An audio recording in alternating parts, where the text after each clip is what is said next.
Hi అండి. పిల్లలు అయితే స్కూల్ నుంచి అయితే వచ్చేసారు అనమాట. ఇప్పుడే హాయ్ చెప్పమ్మా రిచు. ఎడిపోతాను నువ్వే. మా ఆయన అయితే అలా అయితే పడుకున్నాడు అనమాట. పెద్ద అమ్మ అయితే స్వీట్ అయితే తింటుంది. ఇప్పుడైతే టీ అయితే పెట్టాలి ఫ్రెండ్స్. ఇక పాలు అంటే పాలు కూడా వెయిట్ చేయలేదు, ఇంకా పాలు వెయిట్ చేసి అయితే టీ పెట్టాలి. ఏంటది? సర్ప్రైజా? ఓ ప్రోగ్రెస్ కార్డ్ ఇచ్చిరా?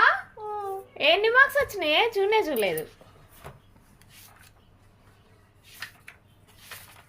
నేను చూస్తుందే. ఎక్సలెంట్, బా సూపర్ అట. 10/10 అయితే వచ్చాయి మార్క్స్ అయితే. పర్లేదు రిచ్ అమ్మ అయితే. నీకెన్ని వచ్చినాయి అమ్మో? 10/10. బా గ్రేట్. ఏందో ఉంది excellent performance, help, it, up, marks అట.